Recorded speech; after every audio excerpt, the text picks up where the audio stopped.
Actuellement, on travaille sur plein de projets intéressants, mais un, entre autres, qui est très pertinent pour le futur, c'est celui de la réhabilitation des sites de résidus. On fait actuellement un projet pilote en cellule pour être capable de voir quel type de recouvrement on va faire dans le futur à la fermeture des sites.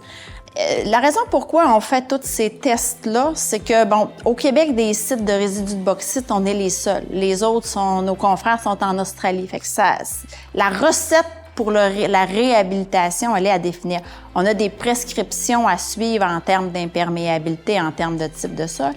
On veut être capable de répondre aux critères de rejet des eaux pluviaux dans l'environnement, mais aussi avoir l'optimum du site en termes de capacité pour mettre des résidus de bauxite, puis avoir le meilleur recouvrement qui va faire en sorte que la végétation va être capable de prendre sur ces recouvrements-là, puis être capable de durer dans le temps aussi.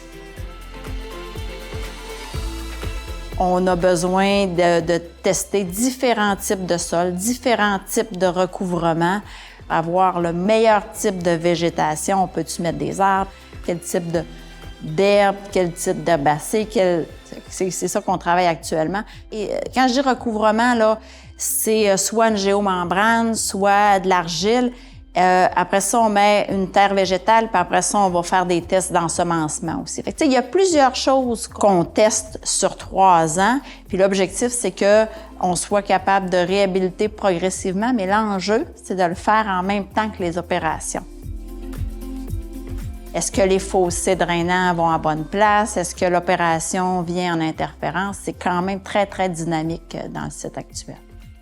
Un des défis aussi du projet pilote, c'est d'être capable de faire ça sur toutes les saisons parce que notre site, il va vivre le printemps, l'été, l'automne, l'hiver. Fait que ça aussi, c'est quelque chose. On a mis des tuyaux pour capter les eaux. C'est pour ça qu'on dit qu'on le fait en mode pilote parce qu'il y a beaucoup de mesures qui sont prises sur le site actuellement. La gestion de l'eau dans des sites de résidus, c'est quand même un gros casse-tête parce que c'est des très grandes surfaces ouvertes. Donc, toutes les précipitations, autant la pluie que la neige, on a à gérer ça. Le but de la réhabilitation, c'est vraiment d'être capable de séparer et de réduire la quantité d'eau qu'on a à traiter, donc réduire l'eau qui est en contact avec les résidus.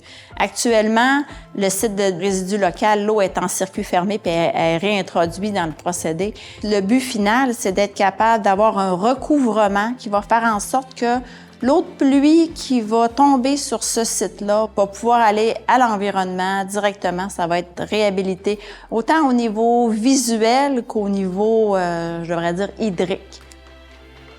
La réhabilitation des sites de résidus de bauxite a aussi un avantage pour la population en termes de réhabilitation progressive. Moins tu as de surface à découvert, moins tu as de probabilité d'emportement de poussière. Parce que c'est quand même des très gros sites, on va se le dire. Fait que ça prend pas des fois une longue période de vent. Plus on va en avoir de surface de revégétaliser, l'impact visuel va être positif. C'est le fun de voir qu'il y a un beau travail d'équipe. Puis de plusieurs entités différentes au travers de Rio, avec des partenariats, avec, il y a beaucoup de monde impliqué, puis il y a vraiment une belle dynamique autour de ça, là.